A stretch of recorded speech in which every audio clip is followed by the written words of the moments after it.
இப்போ நம்முடைய பிள்ளைகளை நாம் எப்படி பாதுகாக்கணும் அப்படிங்கிற இடத்துக்குள்ள நம்ம வந்தோம். ஃபர்ஸ்ட் ஒரு விஷயத்தை புரிஞ்சுக்கணும்.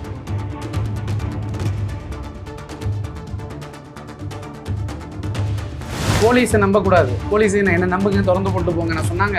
காலையில் 7 மணிக்கு போகிறவங்க திருப்பி நைட்டு 10 மணிக்கு வராங்க. இடப்பட்ட கேப்பில் ஸ்கூலுக்கு போகிற பிள்ளை எந்த இதுவும் பாதுகாக்க முடியல. வேலை நிமிர்த்தம். இப்போ அவங்கெல்லாம் என்ன பண்ணுவோம்? நம்மளை நாம் பாதுகாக்கணும்.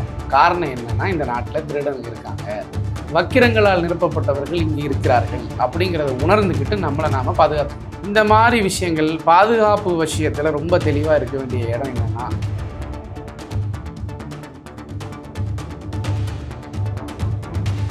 இப்போ ஹரியானாவில் ஒரு சம்பவம் நடந்துச்சு. 2023 ஆகஸ்டில் ஒரு சம்பவம் என்னென்னா, ஜனாதிபதியினுடைய ஆஃபீஸுக்கு ஒரு பெட்டிஷன், ஒரு பெண் குழந்தையை பாதுகாப்பதற்கு இந்த விஷயங்களை சரி செஞ்சிட்டதுனால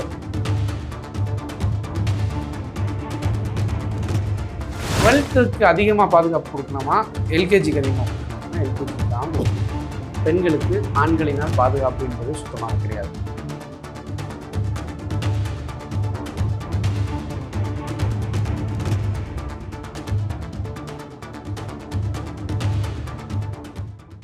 இப்போ நம்முடைய பிள்ளைகளை நாம் எப்படி பாதுகாக்கணும் அப்படிங்கிற இடத்துக்குள்ளே நம்ம வந்துடுறோம். ஃபஸ்ட்டு ஒரு விஷயத்தை புரிஞ்சுக்கணும். எல்லா பேரண்ட்ஸும் தன்னுடைய குழந்தைகளை பாதுகாக்கணுங்கிற எண்ணம் வரணும். ஃபஸ்ட்டு ஒரு மிகப்பெரிய ஒருத்தர் இந்த விஷயத்தை ஆய்வு செஞ்சுட்டு ஒருத்தர் எழுதுகிறார். அவங்க என்ன சொல்கிறாங்க அப்படின்னா, பல பெற்றோர்களுக்கு கிட்டத்தட்ட 60லிருந்து 62% இருக்கக்கூடிய பெற்றோர்களுக்கு குழந்தைகளை பாதுகாக்க வேண்டும் என்ற எண்ணமே இல்லையா, அவங்களுக்கு அந்த சிந்தனையே இல்லை. அதாவது பேசிக் கேர், அவங்களுக்குள்ள அந்த எண்ணமே இல்லை, அவங்களுக்கு கெட்டதே தெரியல. பேசிக் கேர் சொல்கிறீங்க. ஆமாம், பேசிக் இல்லை. நம்ம குழந்தைய பாதுகாக்கணும். பெண் குழந்தை இல்லையா, இது யாராவது பிற நபர்களால் சீண்டப்படுவாள், விளையாடுறதுக்கு பக்கத்து வீட்டுக்கு அனுப்பலாமா, அனுப்பக்கூடாதா? இல்லை சார், இப்போ இந்த கேள்வி வரும்பொழுது நான் குறுக்கிடுறேன். என்ன காரணம் அப்படின்னா, நம்மளுக்கு ஒருத்தர் பார்க்க வந்திருக்கிறார், ஒரு நண்பர் வந்திருக்கிறார், எங்கேயோ பார்க்குறோம். இப்போ நம்ம குழந்தைங்க நம்ம வச்சுருக்கோம்னு வச்சுக்கோங்களேன், நம்ம பாப்பாவை கூப்பிட்டு போவோம், எல்லாம் பண்ணுவோம். 3வது மனுஷால் ஹாய் பாப்பா என்ன பண்ணுற ஏதுன்னு விளையாடுவாங்க. நம்ம உடனே ரியாக்ட் பண்ண முடியாது. என்னடா இது யாருன்னு தெரியாது, என்னன்னு தெரியாது. குழந்தைகிட்ட விளையாடுற மனுஷனை நீ தொடக்கூடாதுன்னு நம்ம சொல்லவும் முடியாது 3வது மனுஷால்கிட்ட. அப்படிப்பட்ட சூழ்நிலைகள்லாம் வரும்போது என்ன பண்ணுறது? இல்லை, அதைத்தான் நான் சொல்கிறேன். இப்போ நம்ம போடுற வீடியோ ஒருத்தருக்கு மட்டும் சொல்ல போகிறது இல்லையா, எல்லாருக்கும் தான் கருத்தாக தான் சொல்கிறேன். அப்போ என்ன சொல்ல வரேன் அப்படின்னா, ஒரு லெவலுக்கு மேலேனா பிறருடைய பெண் குழந்தை என்று சொன்னால் யாரும் தொடாதீங்கிறேன். ஏன் தொடுறீங்க? நல்லா இருக்கியா பாப்பா, நல்லா இருக்கியா, குட் ஈவினிங், குட் மார்னிங், இந்த மாதிரி விஷ் பண்ணிவிட்டு நல்லா படிக்கணும், அப்பா சொன்னதை கேட்கணும், அம்மா சொன்னதை கேட்கணும், இப்படி விஷ் பண்ணிட்டு போகலாம். சாப்பிட்டீங்களா, என்ன பண்ணுறீங்க, விளையாண்டிங்களா, இப்படி கேட்கலாம். இப்படி வார்த்தைகளை வெளிப்படுத்துகிறோம் இல்லையா, அதில் அழகாக அவங்கள அட்ராக்ட் பண்ணலாம். குழந்தைகளை நம்முடைய அன்பை வெளிப்படுத்தலாம். நான் பிறருடைய குழந்தையாக இருக்கும்போது, அது பெண் குழந்தையாக இருந்தால், குறிப்பிட்டு ஒரு 3 வயசுக்கு மேலே வருது, ஒரு 4 வயசு 5 வயசு இருந்தால், ஏன் நீங்கள் போய் தொட்டு தூக்கி முத்திட்டுலாம் இருக்கணும்? அது தேவையில்லாத விஷயந்தான் என்னை பொறுத்த வரைக்கும். அதை தவிர்க்கணும்னு நான் சொல்கிறேன். நல்லவங்க யார், கெட்டவங்க யாருன்னு தெரியாது. எந்த பேரண்ட்டு யார் இதை விரும்புகிறாங்க, யார் இதை விரும்ப மாட்டாங்கன்னு தெரியாது. அப்போ ஒரு பெண் குழந்தைன்னா அதுக்கான கண்ணியத்தை கொடுங்க. ஒரு குறிப்பிட்ட வயதிற்கு மேலே என்ன செய்யாதீங்க, தயவு செஞ்சு அந்த குழந்தைய ஃப்ரீயாக விடுங்க அப்படிங்கிறத நம்ம சொல்கிறோம். இன்னொன்று பாருங்கள், இப்போ இந்த பெண் குழந்தைகளை பாதுகாக்கணும் அப்படிங்கிறத பேரண்ட்ஸுக்கு தெரியறதில்லை அப்படின்னு நம்ம சொன்னோம். அப்போ நீங்கள் இந்த மாதிரியான விஷயங்களை நீங்கள் படிப்புணியாக வச்சுக்கிட்டு நீங்கள் என்ன செய்யணும்னா, இந்த உலகத்தில் நமக்கு பாதுகாப்பு இன்னும் வரலை, இந்த நாட்டில் இன்னும் நமக்கு பாதுகாப்பு இல்லை. அதாவது எந்த மாதிரினா, இது மாதிரியெல்லாம் நடந்தால் நீ இந்த நம்பருக்கு ஃபோன் பண்ணுன்னு சொல்லக்கூடிய சட்டம் தான் இருக்கும் தவிர, அதற்கு பிறகு இதை செஞ்சவனுக்கு தூக்கு தண்டனையோ இல்லை ஒரு பெரிய ஒரு பயத்தை ஏற்படுத்தக்கூடிய, ஏன்னா இது உளவியல் சார்ந்த நோய் தானே. அப்போ அவன் பயப்படுத்தி அவன் உயிர் வாழக்கூடாது, அவன் செத்து போயிடணும். இதை செஞ்சால் நம்ம செத்துருவோம், இதுதான் நமக்கு கடைசி நாள் என்று துணிஞ்சிட்டு தான் அதை செய்யணும். நாளைக்கு நம்ம காலையில் செத்து போயிடுவோம், கொன்றுவாங்க நம்மளை. அப்படிங்கிற அந்த பயத்தை காட்டினா மட்டும்தான் இந்த உளவியல் நோயாளிகளுக்கு மருந்து கொடுக்க முடியும். இதான் மருந்து. சாத்தியம் இல்லை, சாத்தியப்படுத்தணும். எத்தனை நாளைக்கு எத்தனை பேர் இவனுக்குனால சாக முடியும், எத்தனை குழந்தைகளை. இப்போ பாருங்கள், இவனுக்கு பண்ணுற தப்புனால எவ்வளோ பெரிய பிரச்சனை. நான் அப்படியே சொன்னல, தூக்கி கொஞ்சாதீங்கன்னு சொல்கிறேன்ல, அதெல்லாம் இதனால தானே வருது. உலகத்தில் எல்லாரும் நல்லவங்களாக இருந்துட்டா நம்ம இது மாதிரி பேச வேண்டியது இல்லையே. இது மாதிரி பல ரெமெடிஸ் இருக்குது. தனியாக அனுப்பக்கூடாது, பைக்கில் யாரு கூடயும் அனுப்பக்கூடாது. குறிப்பிட்டு நமக்கு என்னென்னா ஃபஸ்ட்டு சர்க்கிள்னு ஒன்று வச்சுக்கணும். அப்பா சித்தப்பா இருக்காங்களா, ரைட், ஓகே. மாமா இருக்காங்களா, ஓகே. இவங்கெல்லாம் எந்த மாதிரி இருக்காங்கங்கிறது ஃபேமிலி மெம்பர்ஸுக்கு நல்லாவே தெரியும். அவங்க மேலே நம்பிக்கையோடு அனுப்பலாம் தாராளமாக. அல்லது வந்து இவன் ஒரு குடிகார பையன், ஒரு ட்ரக் அடிக்ட், இவன் கஞ்சா குடிப்பானா, தயவு செஞ்சு எவனாக இருந்தாலும், சொந்தக்காரன் அப்பாவாக இருந்தாலும் குடிக்கிறவனாக இருந்தால் கூட அனுப்பாதீங்க. அப்பாவாக இருந்தாலும் குடிக்கிறவனாக இருந்தால் கூட அனுப்பாதீங்க. அம்மா தான் ரொம்ப பார்க்கணும், இதை பாதுகாப்பாக பார்க்கணும். அம்மாவோட ஃப்ரெண்ட்ஸ் இருப்பாங்க சில இடத்துல, அம்மாவோட பாய் ஃப்ரெண்ட்ஸ் இருப்பாங்க. அது மிகப்பெரிய ஆபத்து. பல பிரச்சனைகள் அதனால் வந்திருக்கு. அப்போ அந்த இடத்துல நீங்கள் கோட்டை விடாதீங்க. இந்த மாதிரி பல விஷயங்களை வந்து நம்ம பிரித்து பேச வேண்டியது. நிறைய இடங்களில் பார்த்தீங்கன்னா, இப்போ சென்னை மாதிரியான நகரங்களில் ஹஸ்பண்ட் ஒய்ஃப் 2 பேருமே வேலை பார்க்குறாங்க. குழந்தைங்க வந்து பார்த்தீங்கன்னா, இவங்க வேலைக்கு போனதுக்கு அப்புறமா கிளம்பி ஸ்கூலுக்கு போகிறாங்க. பெண் குழந்தைகள், ஆண் குழந்தைகள் நடந்துட்டு இருக்குது. அதே மாதிரி இவங்க வேலையை விட்டு வர்றதுக்கு முன்னாடியே இவங்க வந்து வீட்டுக்கும் வந்துடுறாங்க. அந்த நேரங்களில் பக்கத்து வீட்டில் இருக்கிறவங்க, வாட்ச்மேன்ஸு, பிள்ளைங்களை பார்த்துக்கங்கன்னு சொல்கிறாங்க. ஆக மொத்தம் பார்த்தீங்கன்னா, காலையில் 7 மணிக்கு போகிறவங்க திருப்பி நைட்டு 10 மணிக்கு வராங்க. இடப்பட்ட கேப்பில் ஸ்கூலுக்கு போகிற பிள்ளையை எந்த இதுவும் பாதுகாக்க முடியல. வேலை நிமித்தம். இப்போ அவங்கெல்லாம் என்ன பண்ணுவாங்க? இல்லை, இது பாதுகாப்பற்ற சூழல். நீங்கள் குழந்தை பெறாதீங்கிறேன். இந்த மாதிரிலாம் இருந்தால் பெற்றுக்காத 2 பேரும் வேலைக்கு போவோம், இந்த மாதிரி பார்த்துக்க மாட்டோம். வேலைக்கு போகிறத பற்றி நான் குறை சொல்லலை. அவங்க பாவம் கஷ்டத்துக்காக வேலைக்கு போகிறாங்க, நம்ம அதை குறை சொல்லலை. பட் அந்த கஷ்டத்துக்காக, கார் வாங்குறதுக்காக இல்லை அதெல்லாம் வீடு வாங்குறதுக்காக, ஆடம்பர தேவைகளுக்காக அப்படின்னு சொல்ல முடியாது.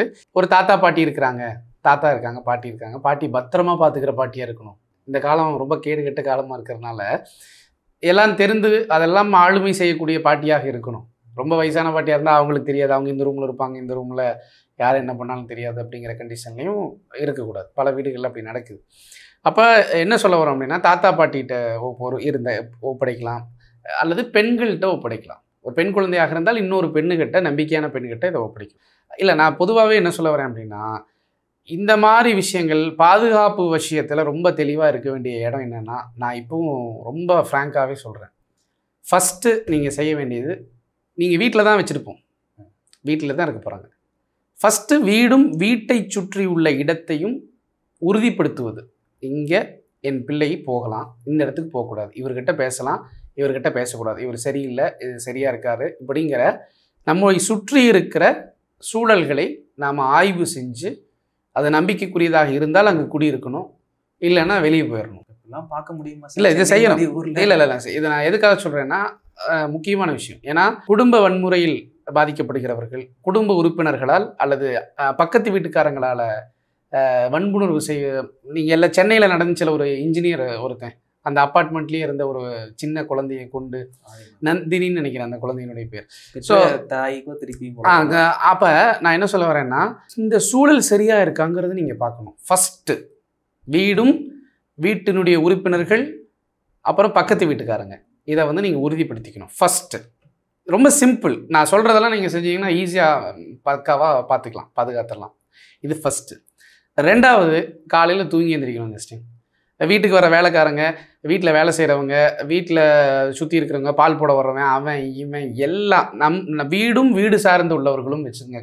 காடு சார்ந்த, நிலம் மலை சார்ந்த இடம் அப்படிங்கிற மாதிரி வீடும் வீடு சார்ந்த வீட்டை சூழலில் சுற்றி இருப்பவர்களே சரி செஞ்சுக்கணும். ஃபஸ்ட்டு உறுதிப்படுத்திக்கணும். 2வது, குழந்தை எங்கே போகும்?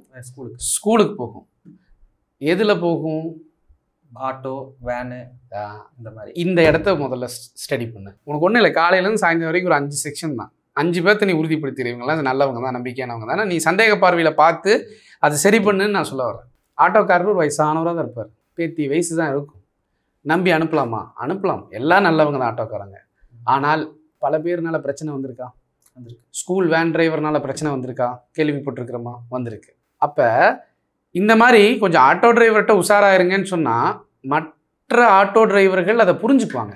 சரி, நமக்கும் குடும்பம் இருக்குது, நம்மளுக்கும் பிள்ளைங்க இருக்குது, நல்லவங்க 99% இருக்கிறாங்க. அவங்கெல்லாம் என்ன செய்யக்கூடாது? என்ன எல்லா ஆட்டோ டிரைவரும் நீங்கள் குறை சொல்லிடுவீங்களான்னு சண்டைக்கு வந்துடக்கூடாது.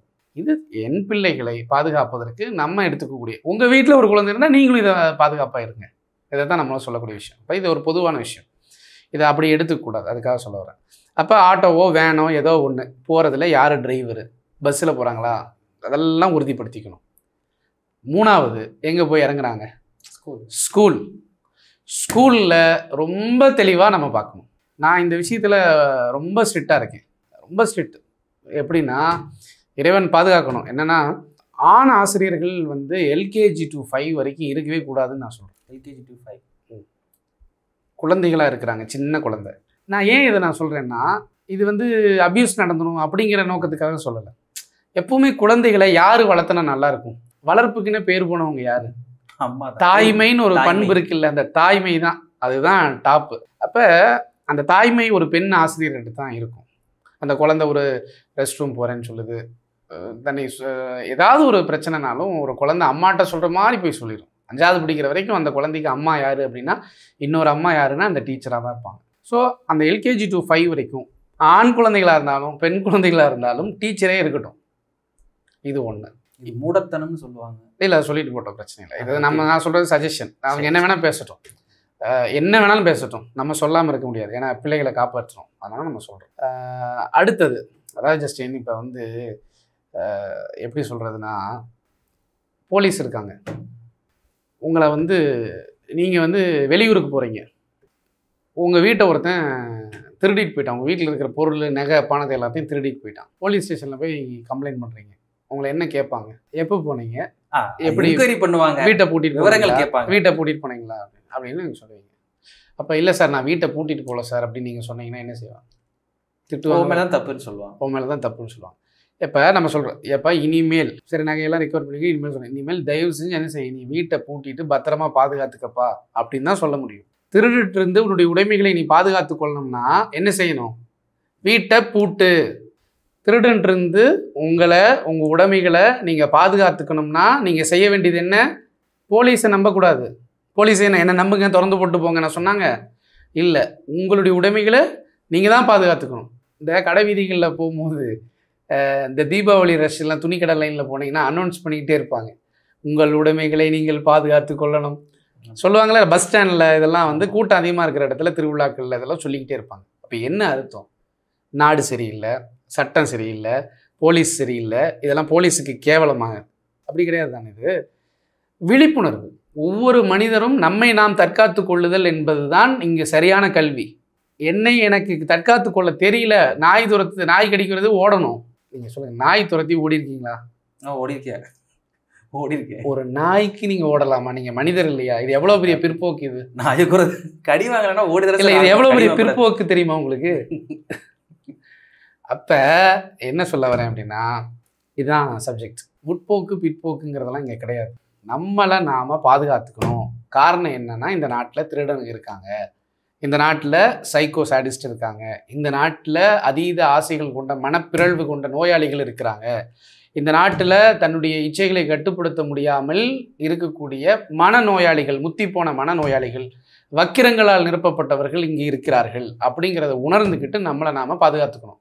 இந்த முற்போக்கெல்லாம் இங்கே பேசினோம்னா இங்கே ஜெயிக்க முடியாது. 2வது விஷயத்த சொல்கிறேன். 6th-லேருந்து 12th வரைக்கும் ஸ்கூல் விஷயத்தில் பேசிகிட்டு இருந்தோம். இப்போ இங்கே நான் என்ன பேசுகிறேன்னா, ஆண் ஆசிரியர்கள் வேண்டாம் அப்படின்னு நான் சொல்கிறேன். உடனே எல்லா ஆண் ஆசிரியர்களும் சேர்ந்து, என்ன சார் இப்படி பேசுகிறீங்க, இதெல்லாம் நியாயமா, கேவலமாக இல்லையா, எவ்வளோ பிற்போக்குத்தனமான கருத்து தெரியுமா, எத்தனை பேர் நல்லா இருக்கிறாங்க, தந்தை போல் இருக்காங்க, சகோதரர் போல் இருக்கிறாங்க, எத்தனை நல்லா ஆசிரியர் இருக்காங்க. நான் என்ன சொல்கிறேன், இருக்கட்டும். இப்போ ஆண்கள் வந்து அதிகமாக லாரி ஓட்டுறதை பார்த்துருப்பீங்க, ஆண்கள் அதிகமாக பஸ் ஓட்டுறதை பார்த்துருப்பீங்க, அதிகமான நிறைய விஷயங்களை ஆண்கள் மட்டுமே பண்ணுவாங்க, பெண்களுக்கு இடமே கொடுக்கறதில்ல. பெண்கள் எங்கே தான் வேலைக்கு போவாங்க? அவளுக்கு ஏற்ற போல அதை நான் என்ன சொல்ல, இலகுவான வேலையை கொடுக்கலாம். பெண்கள் அறிவாளிகள், ஆண்களை விட கொஞ்சம் அறிவு ஜாஸ்தின்னு வச்சுக்கோங்க. உடலில் வந்து மூட்டை தூக்க முடியாது அவங்களால, ஆண் தூக்குற அளவுக்கு தூக்க முடியாது, சரி. ஆனால் அறிவில் சமம் தானே, கல்வியில் சமம் தானே. இன்னும் கூடுதலாக நீங்கள் 10th படிக்கும்போது யார் ஃபஸ்ட் ரேங்க் வாங்கியிருப்பா? பிள்ளைக்கு தான் வாங்கியிருப்பாங்க. 12th படிக்கும்போது யார் வாங்கியிருப்பா? ஸ்கூல் ஃபஸ்ட் யார் வாங்கியிருப்பா? பிள்ளைக்கு தான் வாங்கியிருப்பா. இப்போ நான் என்ன சொல்ல வரேன் அப்படின்னா, டீச்சர் தொழிலை அவங்களுக்கு விட்டு கொடுத்துருக்கேன்னு நான் சொல்கிறேன். பெண்களுக்கு விட்டு கொடுத்துருங்க, அவங்களா நடத்தட்டும். அவங்க என்ன, நாட்டில் எத்தனை பெண்களுக்கு வேலை வாய்ப்பு இல்லை? இன்னும் அரசு இதை சிறப்பாக செய்யணும்னு நான் சொல்ல வரேன். எல்லா பெண்களுக்காக அப்பாயின்மெண்ட்டை போடுங்க, ஸ்கூல் ஃபுல்லாக டீச்சர் ஜாப் எல்லாம் என்ன செய்யுங்க, பெண்களுக்காக போடுங்க அப்படின்னு நான் சொல்ல வரேன். அப்போ ஏன் நான் இதெல்லாம் பேசுகிறேன் அப்படின்னா, குற்றம் கொஞ்சம் தானே நடந்திருக்குது, இதுக்காக எல்லாத்தையும் ஏன் ப்ளேம் பண்ணுறீங்க அப்படி சொல்ல வரல. ஆண் ஆசிரியர்கள் இருக்கீங்களா, தாராளமாக ஆண் பிள்ளைகளை அடி தட்டு விளாசு நீங்கள் தான் சரியாக வளர்த்தணும். அவன் என்னென்ன ஃப்ராடுத்தனம் பண்ணுறான் தெரியுமா? போதைக்கு அடிமையாகிறான், எவ்வளோ சேட்டை பண்ணுறான். நீங்கள் ஒரு வீடியோ பார்த்தீங்களா? கவர்மெண்ட் ஸ்கூல் பையன் ஒரு ஹெட் மாஸ்டர் மிரட்டினது பல வீடியோ இருக்குது. டெஸ்க்கை போட்டு உடைக்கிறது, ஆனாசிரியர் பாவம். இப்போ அந்த இடத்துல கூட ஒரு பெண் ஆசிரியரை விட்டோன்னு வச்சுக்கோங்களேன், ரொம்ப தனிவாங்க. அப்போ நான் என்ன சொல்ல வரேன் அப்படின்னா, ஆண் குழந்தைகளுக்கு ஆணாசிரியர், பெண் குழந்தைகளுக்கு பெண் ஆசிரியர் பிரிச்சுக்குங்க சார். பிரிச்சுட்டு நல்லபடியாக நடத்துங்க. இப்போ இதனால் என்ன பிரச்சனைகள் இது ஆகுது அப்படின்னா, கோவையில் ஒரு பள்ளியில் நடந்த சம்பவம் உங்களுக்கு நல்லா தெரியும். கரூரில் ஒரு பிரச்சனை நடந்துச்சு. தொடர்ச்சியாக பிரச்சனைகள் நடந்துக்கிட்டே தான் இருக்குது. இப்படி நடந்துக்கிட்டே இருக்கிறனால இதுலேயும் பெரிய விஷயம் பாருங்கள். ஒரு மேனேஜ்மெண்ட்டு 12th கிளாஸ் எடுக்கணும், 12th பிள்ளைகளுக்கு கிளாஸ் எடுக்கணும், 10th பிள்ளைகளுக்கு கிளாஸ் எடுக்கணும். வாதியாரை போடுறாங்க. கம்மி சம்பளங்கிறதுக்காக எக்ஸ்பீரியன்ஸ் இல்லாத திருமணமாகாத பசங்களை வேலைக்கு போடுறாங்க. கொஞ்சம் பெரியவங்களா இருந்ததா கூட நான் இது அதாவது அப்படி பார்த்தா பெரியவங்க பண்ணல அப்படி சொல்ல வரல. எல்லாத்துக்கும் கேட்பாங்க. நான் சொல்றது என்னன்னா, ரொம்ப ரொம்ப இதாக இருக்கிறது, நெருக்கமாக இருக்கக்கூடிய சூழலை வந்து ஸ்கூலே ஏற்படுத்து.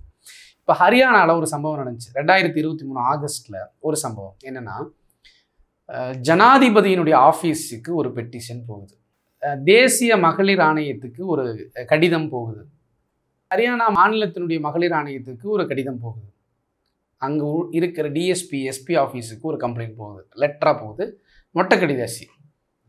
சார் எங்களை காப்பாற்றுங்க, இந்த ஸ்கூலில் எங்களை வந்து ஹெச்எம் வந்து இப்படி பண்ணுறாரு, பிரின்சிபல் ஹெச்எம் வந்து ஹெட்மாஸ்டர் என்ன செய்கிறாரு, இந்த மாதிரி அப்யூஸ் பண்ணுறாரு அப்படின்னு கம்ப்ளைண்ட் போகுது.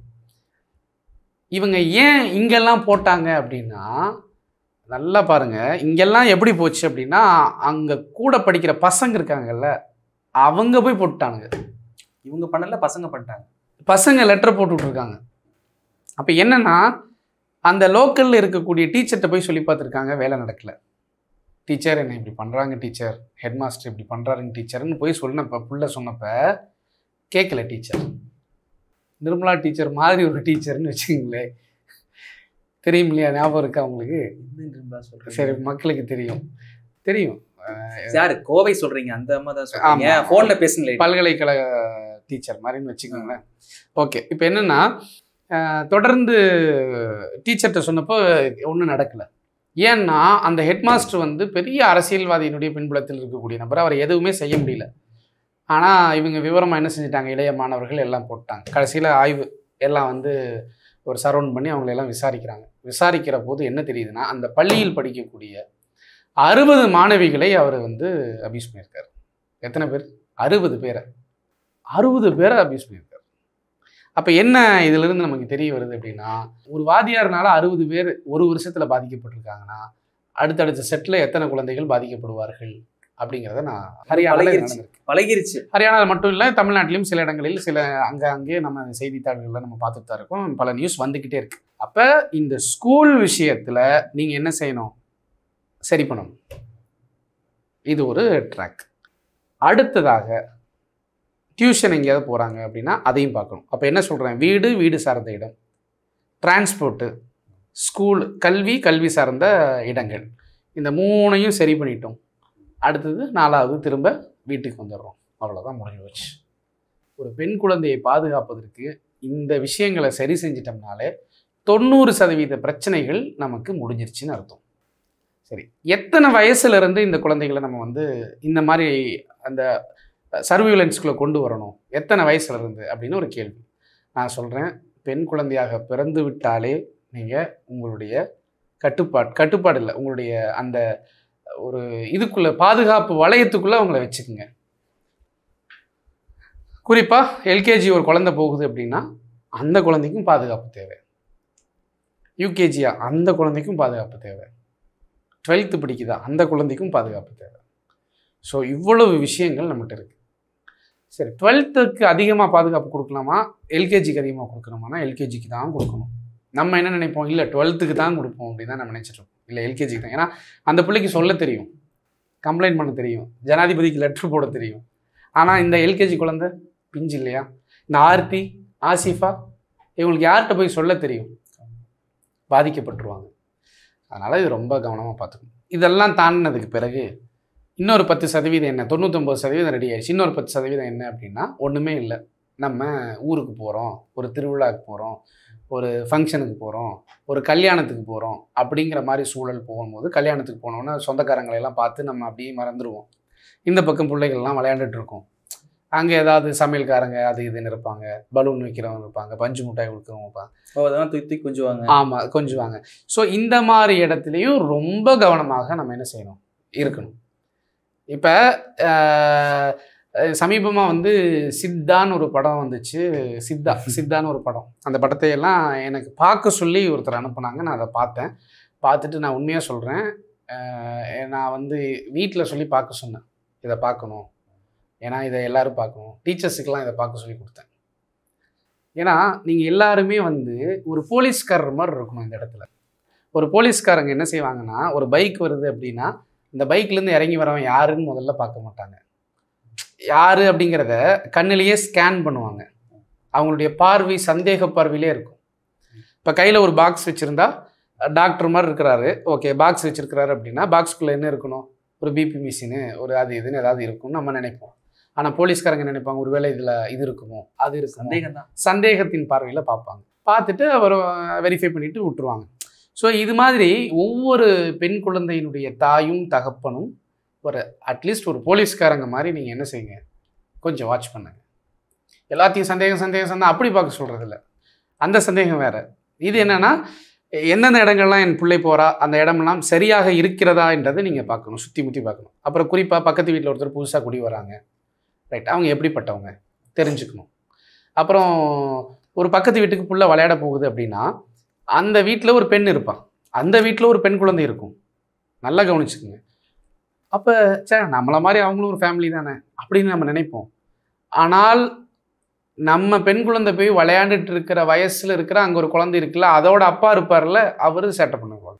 அவர்னால சில துன்பங்கள் வர்றதுக்கு வாய்ப்பு இருக்குது. அவர் புள்ள சேஃபாக இருக்கும், ஆனால் நம்ம புள்ள பாதிக்கப்படுறதுக்கான வாய்ப்புகள் இருக்குது.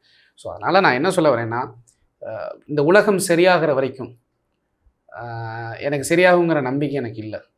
ஏதாவது தண்டனைகள் கடுமையாக பண்ணனா குறையுமோ தவிர சரியாகிறதுக்கு வாய்ப்புகள் இல்லை. ஏன்னால் இந்த உலகத்தில் வந்து நீங்கள் இப்போ சிங்கம் வந்து மான வேட்டையாடுது, புலி மான வேட்டையாடுது, இது நிற்கும்னு நினைக்கிறீங்களா? அது வந்து வேட்டையாடுகிற வாழ்க்கையினுடைய முறை அந்த மிருகங்களுக்கு. மனிதன் அதுலேருந்து கொஞ்சம் மாறிட்டு மனிதன் என்ன செய்கிறான், டீசெண்டாக இருக்கு, 6ஆம் அறிவு இருக்கிறனால கொஞ்சம் கரெக்டாக இருந்தால அவனும் என்ன செய்கிறான், வேட்டையாடுகிற சமூகமாக மாறியிருக்கான். வேட்டைனா என்னென்னா, இன்னொருத்தருடைய உரிமையை பறிப்பது, உடைமைகளை பறிப்பது, நம்மளுடைய சுயநலத்திற்காக பிறரை துன்புறுத்துவது, இது எல்லாமே என்ன செய்யுது, அது ஒரு வேட்டையாடுற மாதிரி மிருகத்தை போல ஒரு செயல் தான்.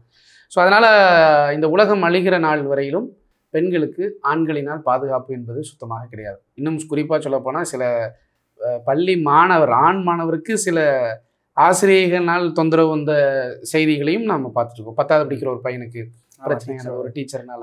ஸோ இதையும் நம்ம பார்க்குறோம். அந்த அளவுக்கு மோசமான காலகட்டத்தில் தான் நம்ம இருக்கோம். அப்போ இவ்வளவு விஷயங்களையும் நம்ம பேணுதலாக பார்த்துக்கிட்டு குழந்தைகளை பாதுகாக்கணும். ஸோ இதில் முற்போக்கு பிற்போக்கெல்லாம் யாரும் பேச தேவைய அவசியமே இல்லை. எல்லாரும் அவங்களுடைய குழந்தைகளை பாதுகாக்கணும். கடைசியாக சொல்லக்கூடிய விஷயம் என்னென்னா, அரசு கடுமையான சட்டங்களை நிறைவேற்றணும், கடுமையான சட்டங்களை கொண்டு வரணும். விசாரணை செய், அதில் மாற்றுக்கிறதில்லை. அதாவது கண்ணால் காண்பதும் பொய், காதால் கேட்பதும் பொய், தீர விசாரிப்பதே மெய் அப்படிங்கிற மாதிரி ஒருத்த மேலே வேற ஒருத்த மேலே பழி விழுந்துடலாம். ஏன்னா குழந்தைனால கரெக்டாக சாட்சி சொல்ல முடியல. நிறைய பேருக்கு கோவம் என்ன அப்படின்னா, தண்டனையே உடனடியாக கொடுக்காம இல்லை, விசாரணை நீ நல்லா செய், விசாரணை செஞ்சுட்டு தண்டனையாக 20 வருஷம் ஆயுள் தண்டனைலாம் போடாத. விசாரணையில் உறுதி செய்யப்பட்ட பிறகு அவனுக்கு என்ன செஞ்சிரு, அவனை கொன்றுங்க. இந்த மாதிரி மைனர்ல என்ன சார் பண்ண, அவனையும் தூக்கில் போட்டுரு. மைனர் எப்படி சார், அது சட்டம் இடம் கொடுக்காதுல்ல. அதான் மைனர் கொஞ்சம் சுட்டுருங்கிறேன் நான். சினிமாவில் வர மாதிரி தான் சொல்ல முடியும். அதனால என்னன்னா, மைனர்லாம் இங்கே கிடையாது. மைனருக்கு இந்த ஆசை வந்துட்டு அவர் மைனரா மேஜரா? மேஜர் தான். அப்புறம் அவர் எப்படி நீங்கள் மைனர்னு சொல்லுவீங்க? சரியான பாயிண்ட். ஆமாம், மைனருக்கு இந்த ஆசை மட்டும் வரலாம், இதெல்லாம் செய்யலாம் மைனரு. ஆனால் அவர் வந்து ஜெயிலுக்கு போக மாட்டார், இந்த சீர்திருத்த பள்ளிக்கு தான் போவார் அப்படின்னா இதை விட முட்டாள்தனம் வேறு எதுவுமே இருக்க முடியாது. அதனால் ஜஸ்டின் இது வந்து தெளிவாக சட்டம் இயற்றப்படணும். குறைந்தபட்ச பயத்தை உருவாக்குங்க. இப்படி தொட்டால் இப்படி செத்து போயிடுவோம். ஆசிரியர்னா உடனே தூக்கில் விட்டுருங்கிறேன் நான். ஏன்னா ஆசிரியர் இந்த உலகத்தில் ரொம்ப முக்கியமானவங்க. தெரிஞ்ச உடனே தூக்கில் போட்டுரு. ஆமாம், ஆசிரியரை போட்டுருங்க. ஏன்னா கோயிலை போல் மதித்து அனுப்பக்கூடிய இடம் என்னது? ஸ்கூல், பள்ளி. நம்ம அதை சொல்லக்கூடாது, இருந்தாலும் சொல்கிறேன். கடவுளுக்கு அடுத்தபடியாக, தாய் தந்தைக்கு அடுத்தபடியாக ஆசிரியர்களை மதிக்கிறாங்க, ஆசிரியர்களை நம்புகிறாங்க. ஸோ அந்த இடத்துல இந்த மாதிரி விஷயங்கள் நடப்பதை வந்து அனுமதிக்கவே முடியாது. இன்னும் கூடுதலாக தண்டனையை அதிகமாக கொடுங்க அப்படிங்கிறதையும் நான் சொல்கிறேன் விஷயங்கள். அப்போ இந்த தண்டனைகள் எல்லாம் என்ன ஆகும் அப்படின்னா கொஞ்சம் பயம் வரும். சைலேந்திர பாபு மீது பல விமர்சனங்கள் இருக்குது. இருந்தாலும் உங்களுக்கு தெரியுமான்னு தெரியல, கோயம்புத்தூர் ஈச்சனாரியில் ஒரு என்கவுண்டர் நடந்துச்சு. ரயில்வே கேட்டு கிட்ட நடந்தது. வெடிச்சு கொண்டாடினாங்க பல இடங்கள். ஆமாம், அது நடந்தது இல்லையா? ஒரு பெண் குழந்தையை பாதுகாப்பதற்கு இந்த விஷயங்களை சரி செஞ்சிட்டோம்னாலே 90% பிரச்சனைகள் நமக்கு முடிஞ்சிருச்சுன்னு அர்த்தம். செய்யும் தற்காத்துக்கும். அப்போ உளவியல் நோய்க்கு ஒரே ஒரு மருந்து தான் இருக்குது. என்னன்னா அவனை பயப்படுத்துறது தான் நோய். அவனுக்கு மருந்து எது? பயப்படுத்துறது தான். இதை செஞ்சால் இதை கொண்டுருவாங்க அப்படின்னு அந்த பயம் இருக்கணும். இதை பண்ணனா இதை பண்ணிடுவாங்க, தொட்ட செத்தோம், இன்றைக்கி தான் நம்ம லாஸ்ட் டே அப்படின்னு முடிவு பண்ணிக்கணும். இன்றைக்கி தான் நம்முடைய கடைசி நாள் அப்படின்னு முடிவு பண்ணணும். அந்த மாதிரியானவங்களா இருக்கணும். ஆனால் நம்ம நாடு தான் தெரியுமே, பில்கிஸ் பானுவை வந்து கதற கதற ரேப் பண்ணி கருவை சிதைச்சவங்க இன்றைக்கி எங்கே இருக்காங்க அப்படிங்கிறது தெரியும். ஆசிஃபாவினுடைய சரி 12th அதிகமாக பாதுகாப்பு கொடுக்கலாமா, எல்கேஜிக்கு அதிகமாக கொடுக்கணுமானா எல்கேஜிக்கு தான் கொடுக்கணும். நம்ம என்ன நினைப்போம், இல்லை 12th தான் கொடுப்போம் அப்படின்னு தான் நம்ம நினச்சிட்ருப்போம். இல்லை எல்கேஜிக்கு தான், ஏன்னா அந்த பிள்ளைக்கு சொல்ல தெரியும், எப்படி இருக்காங்கிறதும் தெரியும்.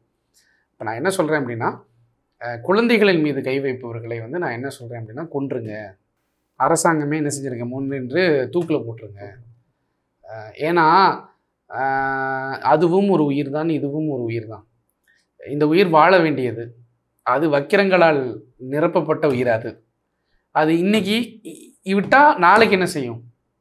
இன்னொரு உயிரை தேடும். இதில் பாருங்கள், நான் அப்படியே சொல்லிட்டு இருந்தேன், ஒரு ஆய்வு பற்றி சொல்லிட்டு இருந்தேன்ல.